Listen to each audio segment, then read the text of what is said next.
Ils sont jeunes et pleins d'énergie. Ils vivent dans la République démocratique du Congo et du Cameroun et sont bien informés sur la politique actuelle. Ces jeunes sont engagés pour protéger les forêts de leur pays. L'exemple du Cameroun le montre. L'industrialisation non réglementée a presque totalement détruit les forêts du pays. Si l'on ne réagit pas maintenant, le futur des forêts tropicales du bassin du Congo est menacé. Les forêts tropicales du bassin du Congo sont les deuxièmes du monde en matière de superficie.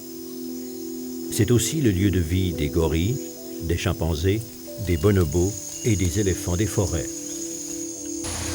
Un destin identique à celui de la forêt du Cameroun menace celle de la République démocratique du Congo, car des firmes européennes, asiatiques et américaines se sont appropriées ces forêts. Nous, la jeunesse africaine, nous souffrons de vos actions. Et en plus de la vente de notre bois, nous ne voyons aucun bénéfice. Alors j'aimerais mettre en alerte la Banque mondiale. Demander à cette dernière de nous aider à protéger nos forêts. 40 millions de personnes vivent dans ces forêts fertiles. La forêt offre depuis toujours protection, nourriture et plantes médicinales.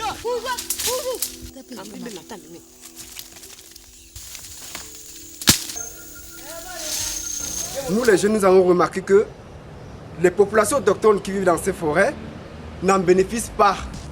Depuis 15 ans, la Banque mondiale et le gouvernement camerounais ont promis à la population un meilleur niveau de vie, que plus d'argent provenant des firmes étrangères qui exploitent le bois retourne dans le pays.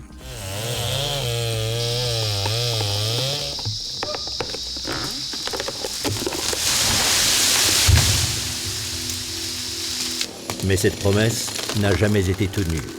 La pauvreté de la population moyenne reste grande et en plus, jusqu'à aujourd'hui, 90% de la forêt tropicale ancienne est détruite. La seule chose qui croît est la corruption.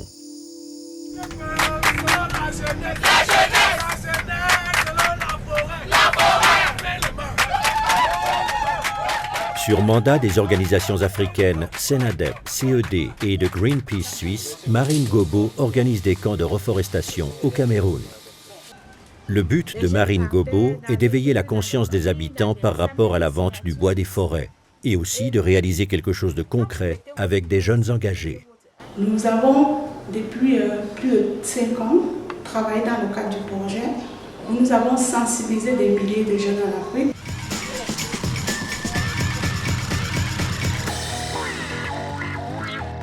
Après le camp de reforestation en avril 2007, les jeunes ont décidé de suivre un nouveau chemin. Ils ont lancé une pétition auprès de la Banque mondiale pour la pousser à ne pas suivre la stratégie qui avait échoué au Cameroun. En seulement quelques mois, les jeunes activistes ont récolté 42 000 signatures pendant leur temps libre. Cette pétition réclame une utilisation de la forêt qui tienne compte des besoins de la population et qui protège l'espace vital des hommes et des animaux. Ngalula Chibangu était l'une de ces récolteuses de signatures. Alors ça n'a pas été facile d'abord pour les atteindre parce qu'ils sont à l'intérieur du pays. Vu les difficultés de transport, les difficultés de route, on n'a pas été bien accueillis aussi parce que on a eu à confronter le gens de tout âge et ça n'a pas été facile pour eux d'accepter directement nos projets. Alors on a quand même contribué et on a eu des signatures. Voilà. Les Kids for Forest attendent beaucoup de cette remise de signatures à la Banque mondiale. Au Cameroun, ils se sont adressés à elle par écrit, mais n'ont jamais reçu de réponse. Nous vous appelons, mais vous ne nous répondez pas. Nous vous tendons la main, mais vous ne la tenez pas. Nous comptons sur vous.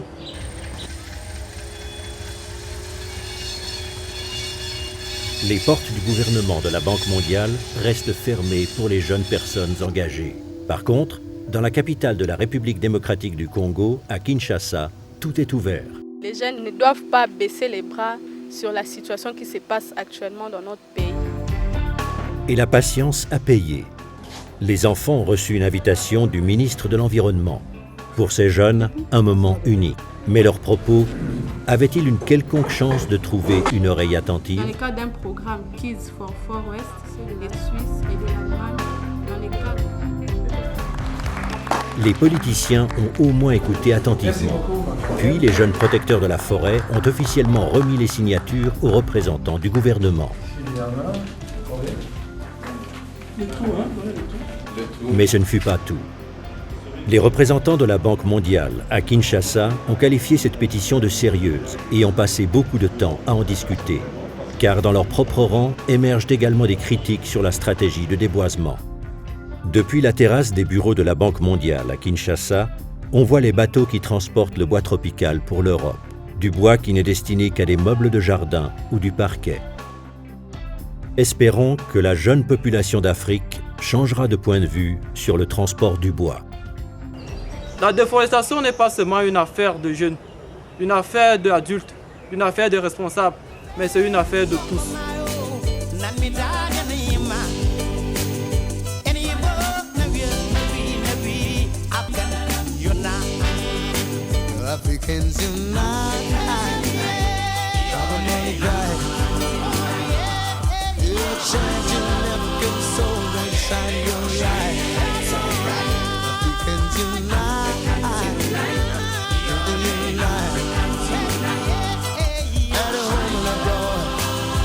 Shine your light.